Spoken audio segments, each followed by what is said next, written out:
चोरी करके जो सरकार बनी, ये सरकार बनते ही बिहार में गरीबों दलितों के ऊपर बड़े आफत आ गया है। इस कड़ाके की ठंड में उनके झोपड़ियों पर बुलडोजर चलाए जा रहे हैं। अभी सरकार ने जो बुलडोजर चलाना शुरू कर दिया है, एक तरफ नीतीश कुमार कहे थे कि 5 डिसमिल जमीन देंगे, आज तक जमीन किसी को नहीं दिए, और एक झूठा मुख्यमंत्री का जो बयान एक झूठा साबित हुआ। ये तो हिटलर शाहियों की सरकार दलित गरीबों को इस कड़ाके की ठंड में बुलडोजर चला करके उजाड़ रही है।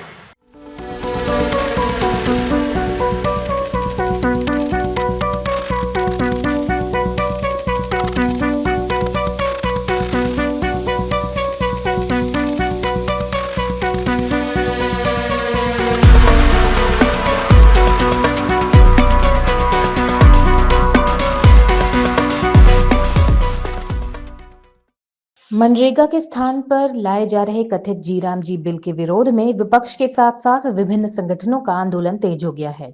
मनरेगा वॉच ने जहां शहर में चूल्हा चौक बैठाकर विरोध दर्ज कराया है, वहीं प्रांतीय खेत मजदूर यूनियन ने भी आंदोलन की शुरुआत कर दी है। मंगलवार को यूनियन के सदस्यों ने मुशहरी प्रखंड कार्यालय पर धरना दिया। यूनियन के जिला सचिव दिनेश भगत ने कहा कि जब तक जी राम जी बिल को वापस नहीं लिया जाता, तब तक धरना प्रदर्शन जारी रहेगा। उन्होंने आरोप लगाया कि केंद्र और राज्य सरकारें गरीबों के हितों की अनदेखी कर रही हैं। यूनियन के राज्य कमेटी सदस्य अब्दुल गफ्फार ने चेतावनी दी कि यदि नया मनरेगा कानून वापस नहीं हुआ तो उग्र आंदोलन किया जाएगा। उन्होंने कहा कि पहले गरीबों को काम से वंचित किया गया और अब उनके आशियानों पर बुलडोजर चलाया जा रहा है। प्रदर्शन में शामिल राज्य सचिव शत्रुघ्न सहनी ने कहा कि मनरेगा को खत्म करने की कोशिश किसी भी हाल में सफल नहीं होने दी जाएगी।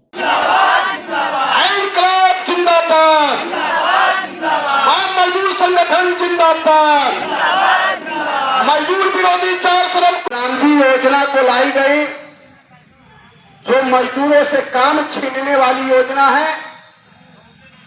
मजदूरों की काम की गारंटी वाली जो कानून थी, उसको खत्म कर दिया गया। बिहार में नई डबल इंजन की सरकार जो बनी है, सरकार बनने के बाद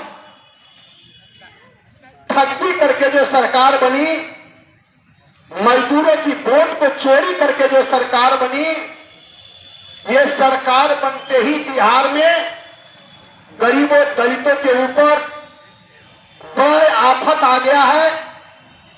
इस कड़ाके की ठंड में उनके झोपड़ियों पर बुलडोजर चलाए जा रहे हैं, जबकि बाबा साहब भीमराव अम्बेडकर जी का संविधान यह अधिकार देता है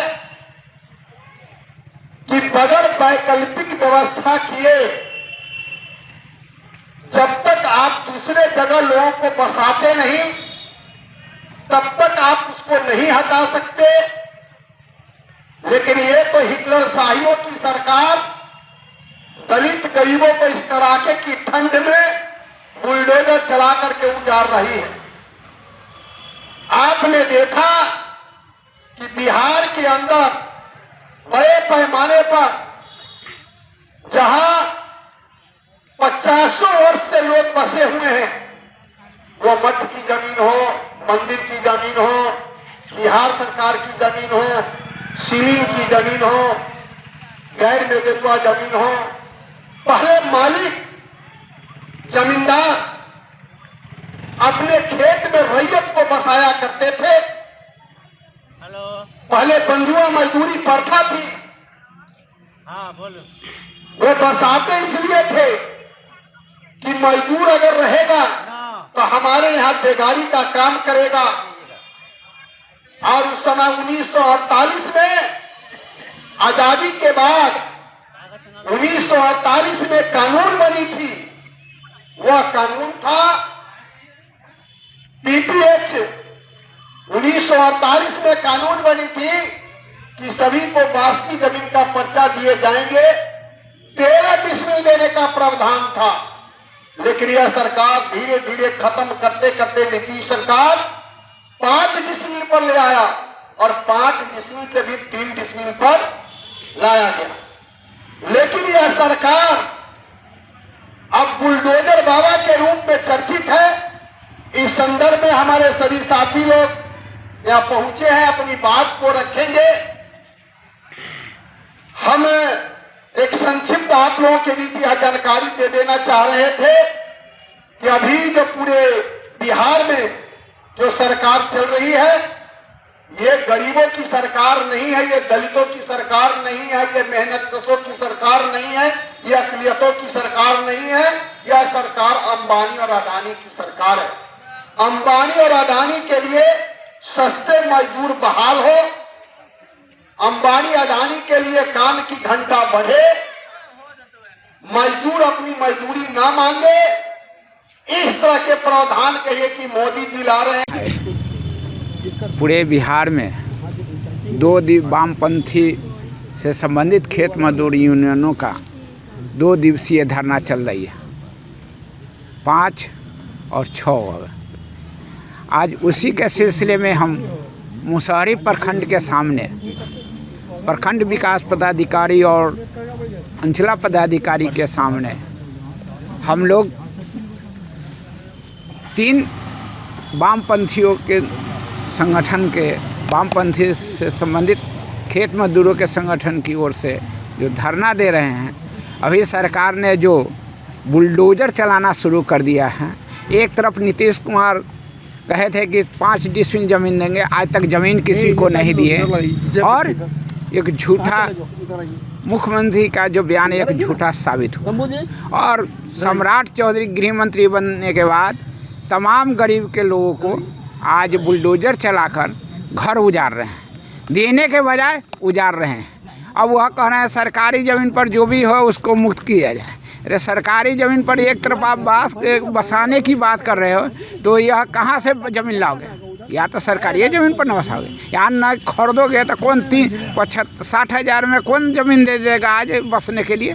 ये बुड़बक बनाना जनता के सिवा और कुछ नहीं है। और यह है नीतीश कुमार और मोदी जी का। अभी 1 रुपये करके पीरपैंती में 1000 एकड़ ज़मीन मोदी जी अडानी को दी है, बाकी गरीब जनता को बसने के लिए सड़क पर है तो उसको उजाड़ रहे हैं, पोखर पर है तो जल और हरियाली के नाम पर पोखर पर से लोगों को उजाड़ रहे हैं। जो भूदान में ज़मीन मिला उसको भी उजाड़ रहे बेदखल, और सेलिंग एक्ट पर करके प्रति हैं। और जो ज़मीन अब उसके 71 में जो सेलिंग लगा था, उस वक्त जो ज़मीन पर सेलिंग लगा, आज उसके उस ज़मींदार के दादा पोता बेटा जो है परपोता, वह कहता है अभी सेलिंग रेट में नहीं है, और उसको जो है धड़ल्ले से बेचते जा रहा है, और गरीब आदमी को जैसे घर से उजाड़ते जा रहा है, बास्केट पर्चा नहीं दे रही है। उदाहरण के लिए चीनी मिल मोतीपुर में आज 200 घर वहाँ गरीब मुसहर का है, बाकी पर्चा नहीं दिया है। वहाँ के दबंग लोग उसको कब्जा किए हुआ है, और उसको मतलब वहाँ के इंडस्ट्रियल अथी बैठा कर वहाँ का ज़मीन, चीनी मिल का ज़मीन जो गरीबों का था उसको इंडस्ट्रीज के नाम पर देके और वहाँ से गरीब को हटा रहा है। और एक तरफ घोषणा करे कि मोतीपुर चीनी मिल चालू होगी। अरे उसकी ज़मीनें जब तुम बड़े बड़े अथी को दे दिए तब चालू कहाँ से होगा? कहाँ उसके पास ज़मीन बचा हुआ है? तो यह सरकार झूठ बोलने के सिवा, लोगों को गुमराह करने के सिवा और कोई धंधा नहीं कर रहा है। अभी जो है राशन का जो है जन वितरण वाम जिस वक्त यूपीए के संयुक्त मोर्चा की सरकार बनी थी 95, 96, 97 में, और उसने एक कानून आया था कि सूचना का अधिकार और ये खास सुरक्षा कानून, कि आज खास सुरक्षा कानून ये रद्द कर दिया। अब का राशन कार्ड के नहीं, ये दाया करके कि 5 किलो हम अनाज दे रहे हैं, जो कार्ड पर था वह उसको रद्द कर दिया नहीं। और 29 के चुनाव के बाद वह बंद कर देगा। यह वोट के लिए है, वोट के चलते जैसे कि 10,000 रुपया जीविका दीदी, सब कुछ जीविका दीदी के हवाले कर रहे हैं। तो बाकी और कहाँ जाएगा? बाकी किसान मजदूर, बाकी नौजवान कहाँ है? नौजवान को काम नहीं मिल रहा है। इसलिए इसके विरोध में हम आज पूरे बिहार में वामपंथी की ओर से आज उनके खेत मजदूर से संबंधित मजदूर संगठनों की ओर से आज धरना दे रहा है कि सरकार के ध्यान तो आकर्षित करने के लिए उसकी नींद खोई हुई निंदा में, जो कुंभकर्ण निंद्रा में, उसको तोड़ने के लिए अगर नहीं टूटा तो इससे भी उग्र होगा, तब सड़क पर चलेगा और सड़क की लड़ाई होगी, यही कहना है। मेरा नाम अवधेश पासवान, मैं बिहार राज्य खेत मजदूर यूनियन का जिला अध्यक्ष हूँ।